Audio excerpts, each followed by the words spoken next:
안녕하세요. 다산헤드 전병실 원장입니다. 자, 전기 설비. 자, 첫 번째, 전선 및 배선기구. 그 중에서 또 첫 시간, 자, 전선에 대해서 배워보도록 하겠습니다. 전선에 대해서 모르시는 분들은 안 계시죠? 그쵸? 예, 전기가 통하는 선이 전선 아닙니까? 일반적으로 우리가 많이 사용하는 것이 구리선. 그쵸? 그 다음에 이제 상황에 따라서 뭐 철선을 사용하는 경우도 있고, 알루미늄 선을 사용하는 경우도 있고, 전자 회로기판 같은 데서는 이제 금박, 뭐 이제 납땜에서 뭐 다양한 재료들이 사실은 전선이라는 이름으로 사용이 되고 있습니다. 그러나 우리는 이제 조금 폭을 줄여서 주로 이제 이 건물 안에서 이루어지는 전선, 그 다음에 조금 나중에는 이제 건물 밖에서 이루어지는 전선, 뭐 이런 것들에 대해서 이야기를 하는 거니까 대부분 그 초점이 다 구리선 정도로 이제 몰아가게 됩니다. 전선, 전기가 통하는 선이죠. 전기가 통하는 선이라고 하는 것은 자유전자가 이동하는 물질을 우리가 이야기를 하게 되는 겁니다. 자, 한번 읽어볼게요. 전선이란 강전류 전기의 전송에 사용하는 전기도체, 절연물로 피복한 전기도체 또는 절연물로 피복한 위를 보호 피복으로 보호한 전기도체를 말하며 전선은 다음과 같은 구비 조건을 갖추어야 된다라고 이야기를 하고 있습니다. 전선이 갖추어야 되는 구비 조건은 뭘까요? 여러분, 구비 조건이랑 선정 조건 두 개는 사실 비슷하지만 엄연히 다르게 되는데요. 구비 조건이라고 하는 거는 자, 이러했으면 좋겠다라고 하는 것을 우리가 구비 조건이라고 합니다. 첫 번째, 전선은 뭐니 해도 전기가 잘 통해야 되는 겁니다. 그래서 첫 번째, 도전율이 클 것. 이것이 제일 중요하죠. 그쵸? 그 다음에 튼튼해야 되겠죠. 이거 살짝 잡아당겼다고 해서 끊어지면 안 되겠죠. 그래서 기계적 강도가 클 것. 다음에 세 번째, 도전율이 클 것, 기계적 강도가 클 것. 또 뭐 있을까요? 무게는 가벼워야 되겠죠. 그렇죠? 비중이 작을 것. 그 다음에 뭐 내구성이 있어야 되고, 그렇죠? 전압가가 작아야 되고, 뭐 그런 얘기가 있습니다. 그래서 자, 거기 책에 보면은 도전율이 크고, 기계적 강도가 클 것, 신장률이 크고, 내구성이 있을 것, 뭐 비중이 작고, 가선이 용이할 것, 가격이 저렴하고, 구입이 쉬울 것, 뭐 이런 얘기들이 있습니다. 그것들이 바로 전선의 구비 조건입니다. 전선들이 갖추어야 할 조건이라는 거죠. 자, 그런데 두 번째, 이제 무슨 얘기가 있느냐? 단선과 그 다음에 연선에 대한 이야기가 있습니다. 제가 한번 샘플을 가져와 봤는데요. 자, 이렇게 전선을 보니까 지금 이 노란색으로 잘 보이십니까? 노란색으로 있는 거는 이 안에 구리선, 심선이 하나입니다. 하나. 이걸 우리가 뭐라고 하느냐? 단선이라고 부르게 됩니다. 단선. 자, 그런 반면 이 녹색 선은요. 이 안에 심선이 여러 가닥이네요. 그렇죠? 굉장히 많은 가닥이 있는데, 자, 이것을 무엇이라고 하느냐? 이걸 우리가 연선이라고 하게 됩니다. 그러면 제가 질문. 어떤 게 여러분 만들기가 더 어려울까요? 연선이 사실 제조 과정이 더 복잡하죠. 왜냐? 꼬아야 되니까요. 단선이 더 쉬운데. 그런데 왜 연선을 사용할까요? 연선은 한마디로 가요성이 풍부합니다. 가요성이라고 하는 거는 이렇게 휘어지는 성질이죠. 단선은 휘어지는 성질이 뛰어나지를 못하죠. 우리가 철사 같은 거 두꺼운 거 자를 때도요, 한 번에 자르는 경우도 있지만 살짝 흠집을 낸 다음에 왔다 갔다 하게 되면 끊어지죠. 그렇죠? 그러면 가요성이 좋지 못한 거죠. 하지만 연선은 그런 것에 비해서 단선의 우려, 그러니까 선이 끊어질 우려가 더 적고, 그 다음에 공사가 용이하고, 그 다음에 뭐 유지보수 같은 데도 더 편한 장점이 있습니다. 자, 어쨌든 단선과 연선을 사용하게 되는데, 그래서 실제로는 단선은 좀 짧은 작은 굵기에만 사용을 하고, 어느 정도 굵기가 넘어가게 되면 모두 다 연선을 사용하게 됩니다. 그러면 단선을 우리가 나누는 기준은 뭐냐? 단선을 호칭하는 게 뭐냐? 예전에는 밀리미터라는 단위를 썼어요. 이 단선의 구리의 직경을 가지고 밀리미터라고 하는 걸 썼는데, 요즘에는 바뀌어서 자, 스퀘어로 바뀌었습니다. 그래서 1.5 제곱밀리미터. 이건 무슨 얘기일까요? 1.5 제곱밀리미터라고 하는 거는 이 단선에 뭘 얘기하는 거냐? 이 면적을 얘기하는 겁니다. 전체 면적. 전체 면적 어떻게 계산합니까? 원의 면적은 파이 r 제곱이죠. 그렇죠? 3.14 곱하기 반지름 곱하기 반지름. 그래서 1.5 스퀘어라고 하는 거는 이 전선의 면적이 1.5 스퀘어라고 하는 거예요. 또 2.5 스퀘어. 2.5 스퀘어라고 하는 거는 전선의 면적이라는 겁니다. 사실 뭐 우리가 제곱밀리미터라고 부르는 게 제일 맞지만 스퀘어 영어로 제곱이라는 게 스퀘어입니다. 그래서 2.5 스퀘어 이렇게 이제 부르게 되죠. 반면 연선은 여러 가닥 꼬여 있기 때문에 자, 이것을 이제 부를 때에는 자, 하나, 둘, 셋, 넷 이렇게 여러 가닥이 있어요. 그렇죠? 그러면 어떻게 되냐? 연선은 이 연선의 면적은 한 가닥의 면적 곱하기 소선수 몇 개냐 이렇게 계산해야 되겠죠. 연선은. 그렇죠? 근데 연선이 보통 연선의 구성 연선은 그냥 지 마음대로 막 꼬여 있는 것이 아니라 이것도 일정한 규칙성을 가지고 있습니다. 어떻게?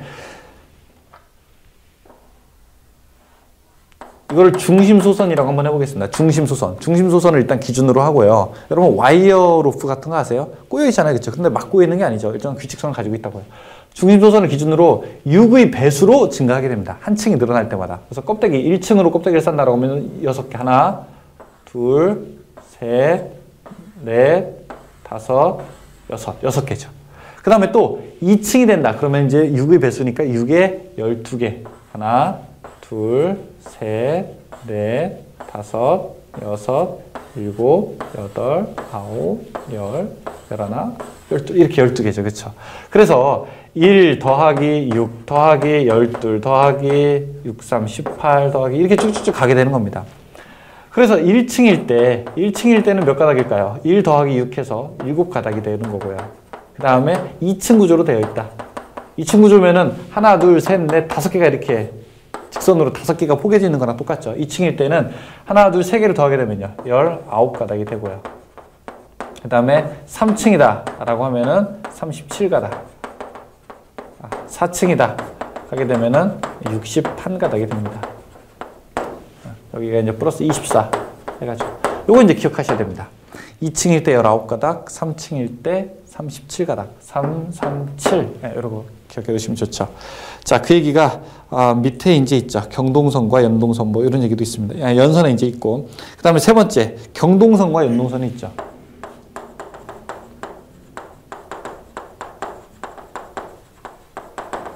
경동선은 무슨 선이냐면 좀 딱딱한 선이고 연동선은 좀 부드러운 선입니다. 무슨 얘기냐면은 우리가 광산에서 이제 동을 캐게 되면요. 그 동을 가지고 우리가 조동이라고 이야기를 하게 됩니다. 이 조동을 열 처리를 한 번만 하게 되면 경동선이 되고 열 처리를 2번 하게 되면 연동선이 되는 겁니다. 그런데 저항은 경동선이 더 큽니다. 경동선은 딱딱하기 때문에 주로 옥 외에 사용을 하고요. 연동선은 우리가 주로 옥 내에 사용을 하게 됩니다. 왜? 옥에는 바람 같은 게 불고 그 다음에 기후변화에 잘 견뎌야 되기 때문에 좀 딱딱한 게 있어야 되는 거죠. 얘는 저항이 55분의 1, 얘는 저항이 58분의 1. 그러니까 이게 더 저항이 어떻습니까? 더 작게 되죠. 그 얘기도 또 283페이지 아래에 있습니다. 자, 그 다음에 284페이지 보시게 되면은 전선에 이제 종류와 용도가 나눠 있어요. 그렇죠? 그래서 전선은 전선인데, 자, 겉 껍데기에 뭘 이렇게 싸고 있는 거. 지금 이렇게 고무 수지로 이렇게 싸고 있잖아요. 합성 수지로. 자, 이렇게 싸고 있는데, 이런 걸 우리가 절연전선이라고 이야기를 합니다. 반면, 하나도 안 싸고 있는 게 있습니다. 그런 거, 나전선 같은 거는 그런 거 있죠. 예를 들어 전기 울타리 사용한다거나, 아니면은, 버스바라고 해가지고, 차단기에, 이렇게 차단기 있으면 차단기에 여러 개 있는 그 배전망 같은 데 있는 거. 이걸 우리가 버스바라고 얘기하는데, 이런 버스바에 사용되는 거. 이런 거는 절연이 안 돼 있는 거거든요. 그런 거는 우리가 나전선이라고 이야기를 하게 되죠. 자, 절연전선 종류는 뭐가 있느냐? 절연전선 종류가 여러 가지 있어요. 제가 예를 들어 보세요. 여러분 집 안에서 사용하는 전선은 뭐가 가장 중심이 돼야 될까요? 집 안에서 예를 들어 이 전선을 사용해야 돼요. 그러면 집 안에서는 감전의 우려, 사람이 접촉의 우려가 있기 때문에 피복이 두꺼워야 되는 거예요. 절연에 무엇보다도 신경을 써야 되는 겁니다. 다만 기계적 강도, 예를 들어 이 벽 안에다가 넣는 거다라고 하면은 기계적 강도는 그렇게 크게 필요가 없겠죠. 굉장히 튼튼하지 않아도 돼요. 여러분 집 안에 벽에 전선이 막 깔려 있는데 그 전선을 끌어당길 일이 몇 번이나 있겠냐고요. 별로 없다고요. 하지만 집 밖으로 가게 되면은 옥에서는요. 이거 좀 기후 변화에도 좀 잘해야 되고 봄, 여름, 가을, 겨울 날씨에도 잘 좀 이 수지가 잘 견뎌야 되는 거고.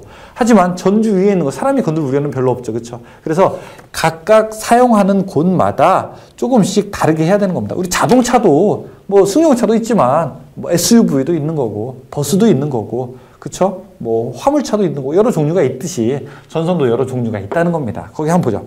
첫 번째 5개용 비닐 절연 전선. 근데 여러분 뭘 보셔야 되냐면은 그 영어 약호를 기억하셔야 돼요. 아셨죠?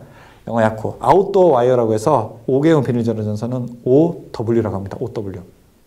그 다음에 인입용 비닐 절연 전선. 인입용 비닐 절연 전선은 뭐냐? 자, 전주에서 우리 집으로 이렇게 오는 전선입니다. 이걸 우리가 DV선이라고 합니다. DV선 사용합니다. 인입선이라고 하게 되는데 이걸 DV. 드랍이라고 해서 드랍 떨어지잖아요. 그렇죠? 다음에 3번에 450, 750 이하 염화비닐 절연 전선. 여러분들 가장 많이 보는 전선, 일반적인 전선이 바로 염화비닐 절연 전선입니다. IV 전선이라고도 하고요. 그 다음에 4번에 고무 절연 전선, RP 이렇게 나타냅니다. 자, 기호 OW, DV, IV 요거 세 개 꼭 기억해 두시기 바라겠습니다. 세 번째 코드가 뭐 있냐? 코드. 코드라고 하는 거는 자, 예전에 이제 우리가 다리미 같은 거 사용하게 되면은 여기 있는 이 전선이 이게 이제 여러분 믿기지 않으시겠지만 다리미입니다.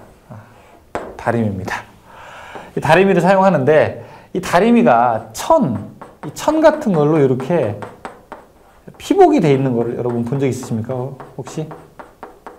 이런 거 우리가 뭐라고 하냐면 이런 걸 우리가 코드라고 합니다. 가연성이 풍부한 곳에 사용하기 위해서 코드라고 합니다. 거기에 코드가 있고요. 그 다음에 밑에 세 번째 케이블이 있습니다. 자, 케이블은 뭐냐?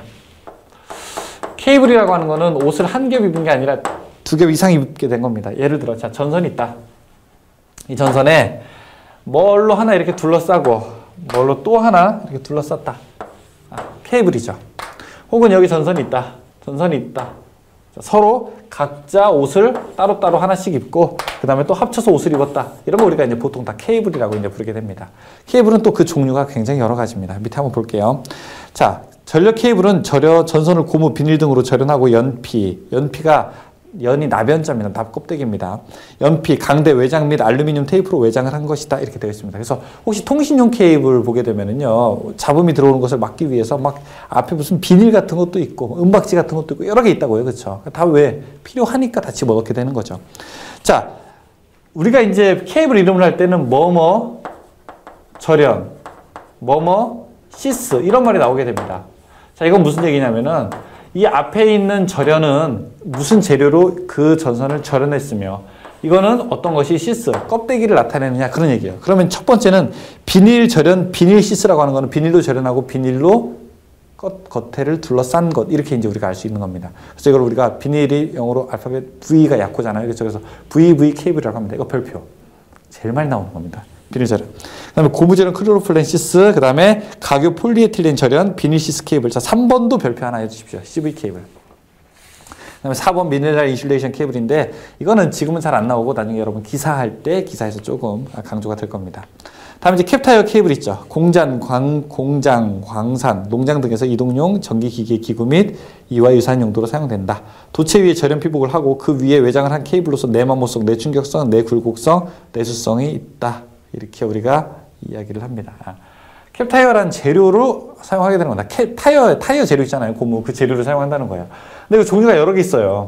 자, 하나, 둘, 뭐 이 안에 재료를 뭘 넣냐에 따라서 자, 이게 1종이냐, 2종이냐, 3종이냐 쭈쭈쭈 합니다. 제일 여러분 중요한 거는 뭐냐면은 1종이 제일 싸구려라는 겁니다. 그래서 자, 캡타이어 1, 2, 3, 4종 이야기하고서 다음 중에서 공사가 안 되는 건 뭐냐? 그럼 답이 1종이에요, 그냥. 1종이 제일 간단한 겁니다. 여러분 집에서 사용하시는 보통의 일반적인 뭐 코드나 뭐 이런 것들 다 집에서 사용하시는 청소기의 그 전선 같은 거 있잖아요. 대부분 다 캡타이어 케이블이라고 생각하시면 됩니다.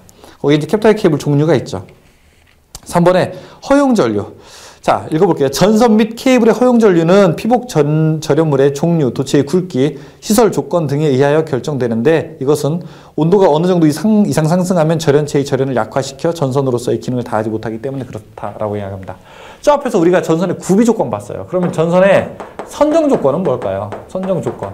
선정 조건은 전선을 진짜 고를 때 뭘 보고 우리가 골라야 되나요? 자, 전선을 고를 때에는 제일 중요한 게 허용 전류입니다. 자, 여자친구의 구비 조건, 이쁘고, 구비 조건, 이렇게 있으면 좋겠어. 이쁘고, 마음 착하고, 돈 많고, 날씬하고, 애교 많고, 음식 잘하고, 구비 조건이에요. 선정 조건. 근데 실제로 내가 집사람을 고른다라고 할 때 뭘 보고 고릅니까, 여러분? 뭘 보고 고르세요? 마음씨 보고 고르잖아요. 그쵸? 마음 씀씀이, 됨됨이, 그런 걸 보고 고르는 거라고요. 실제로 전선을 고를 때는 우리가 허용 전류, 그 전선이 얼마만큼의 전류를 버틸 수 있느냐는 거예요. 왜? 내가 예를 들어 어떤 공장에 사용하는데 최고 많이 사용하는 게 한 20A예요. 그럼 전선 얼마? 20보다 조금 더 큰 거 고르면 되는 거죠. 그런데 막 전선 50A 버티는 걸 사왔어요. 그럼 어떻게 됩니까? 비용 대비, 가성비. 그러니까 그렇게 비싼 걸 사올 필요가 없는 거죠. 그렇죠? 네? 그렇지 않습니까? 자, 예를 들어 근데 20A를 쓰는데 10A를 허용 전류가 10A의 전선을 사왔다. 그럼 그 전선은 어떻게 됩니까? 못 쓰게 되는 거죠. 왜? 전선에 전류가 많이 흐르게 되면은 열이 많이 발생하게 되죠. 많이 발생하게 되면 그 전선이 열에 의해서 단선되거나 어떤 부작용을 일어나게 되는 거죠. 허용 전류는 무슨 말이냐? 이렇게도 우리가 할 수 있습니다. 정상적으로 흘릴 수 있는 최대 전류. 그러니까 안전하게 흘릴 수 있는 최대 전류값을 우리가 허용 전류라고 이렇게 이야기를 하게 됩니다. 자, 그 얘기가 이제 3번에 있게 됩니다. 자, 286페이지 한 페이지 넘겨서 자, 전선의 접속과 병렬 사용보죠.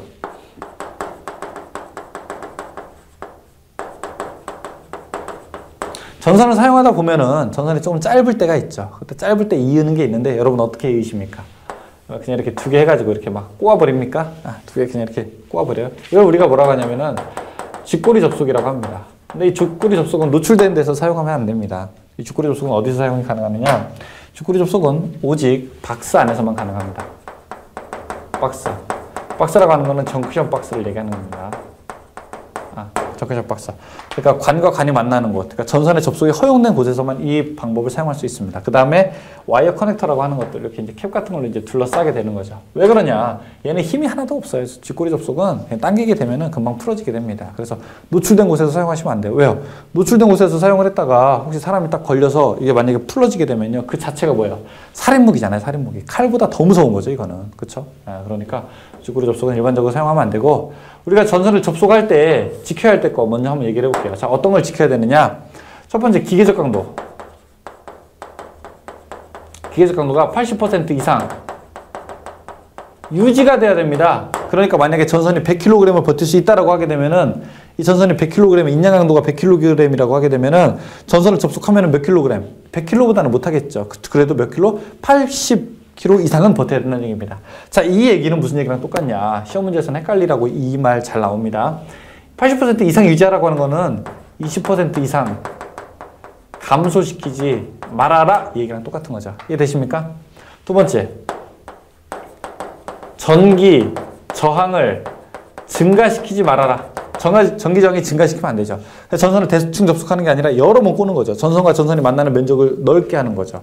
아니면 납땜을 하거나, 그렇죠? 전기 저항을 증가시키면 안 되죠. 접속 기구를 사용하거나. 세 번째, 절연은 동등 이상. 같거나 그 이상이어야 된다. 전선을 접속하기 위해서는 우리가 피복이라고 하는 걸 벗긴다고요. 그렇죠? 절연물을 제거한다고요. 절연물을 제거했으면 어떻게 됩니까? 접속이 끝난 다음에 다시 절연을 다시 해줘야 되는 거죠.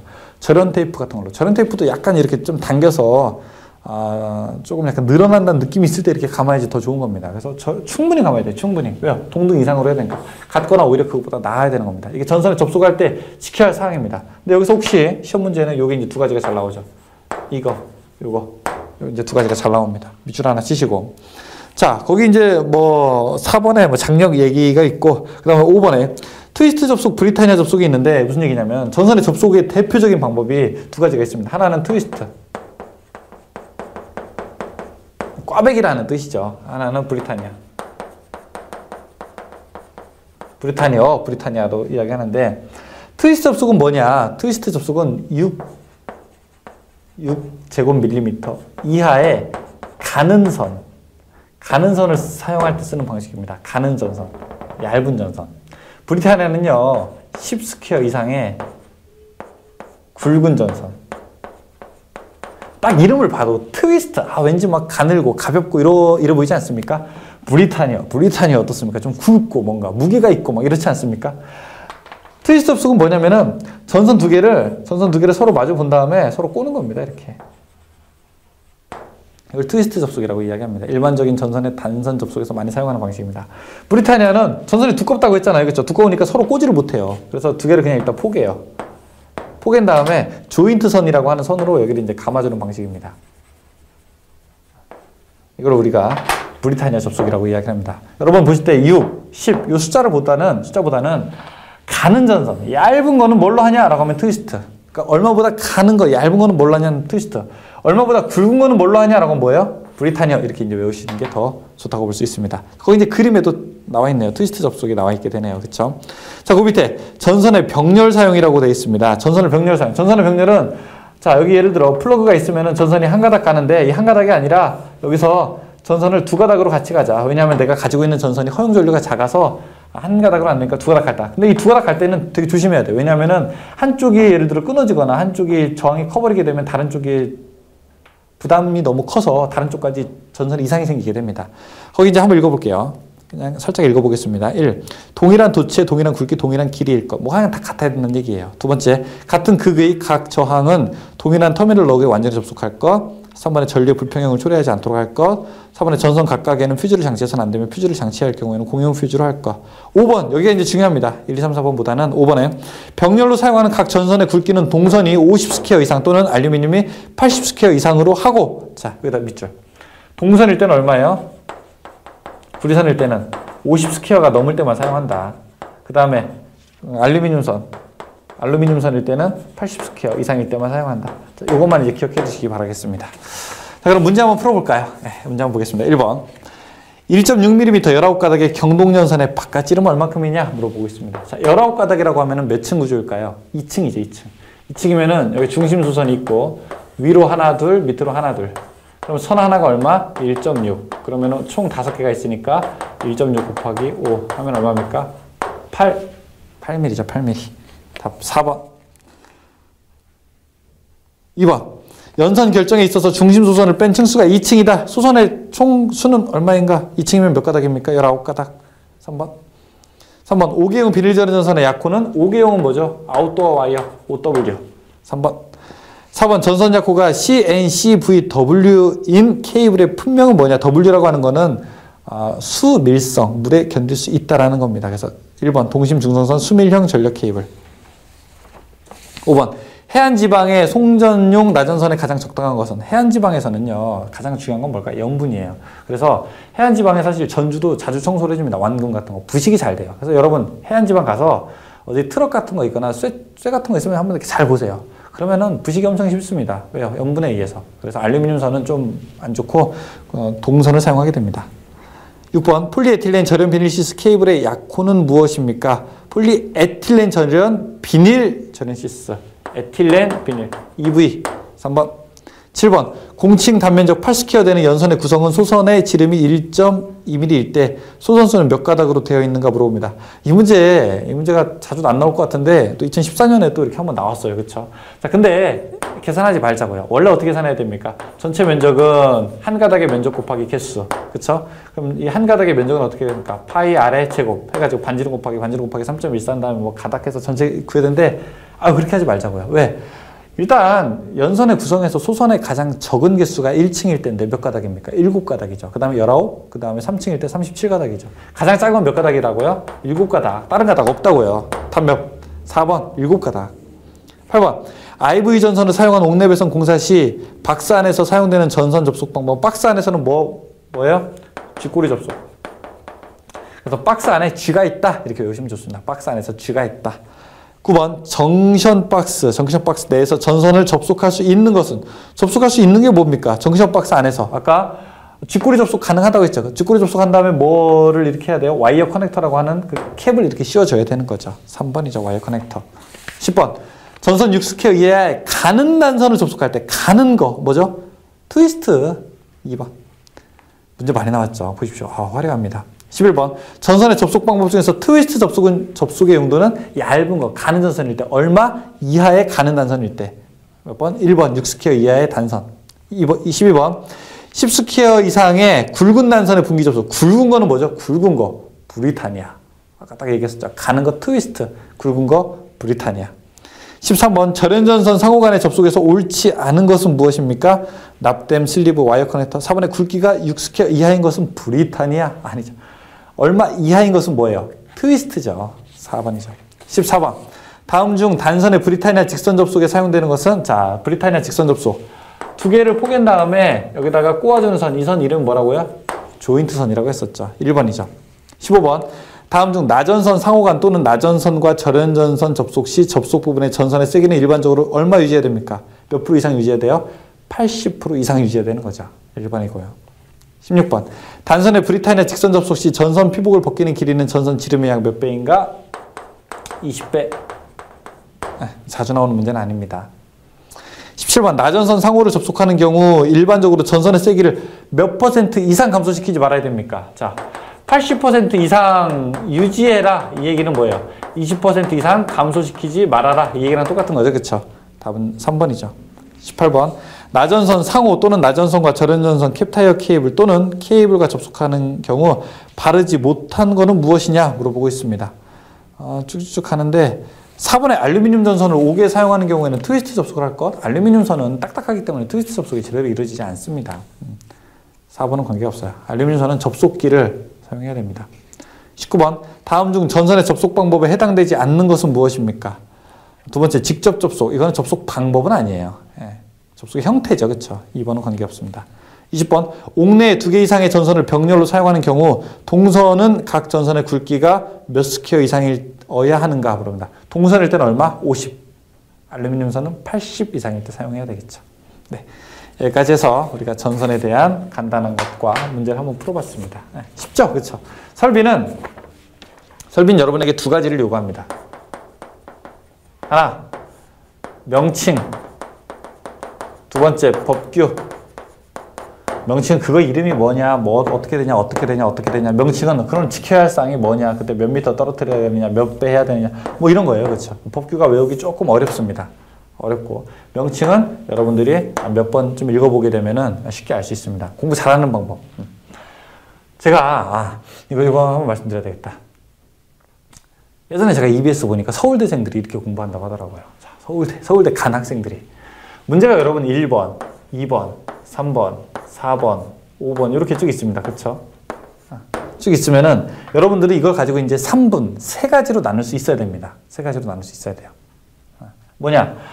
여러분 문제를 보다 보면은 공부하는 게 3가지 종류가 있어요. 첫 번째, 완전 아는 문제. 그러니까 쉬운 문제.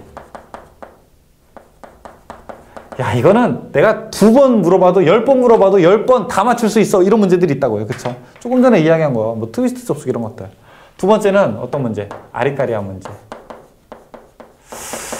이거 알 것 같은데 또 해설 보면 알 것 같아. 답 보면 알 것 같은데 또 풀어보라고 하면은 뭐였더라? 약간 신경 쓰이는 거. 2개 중에 4개 중에서 둘 중에 하나인데 이 하나를 잘 못 고를 때. 세 번째는 완전 어려운 문제.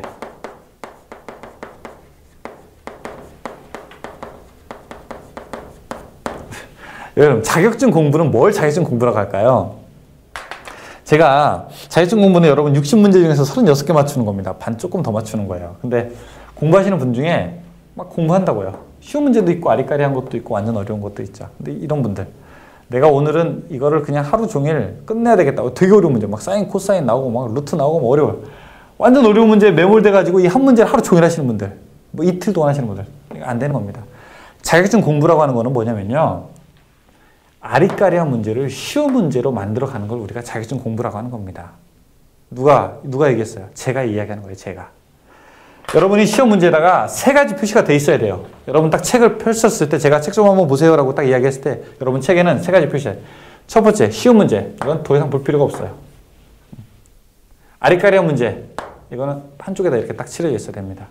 완전 어려운 문제. 이거는 별표를 쳐야 돼요. 그러면은 자 문제를 쭉 풀다가 1번 너무 쉬워. 더 이상 틀릴 일이 없어. 아리까리해. 이것도 아리까리해. 이것도 아리까리해. 이거 쉬워. 완전 모르겠어. 근데 뭔 말인지 모르겠어 진짜. 이거 쉬워.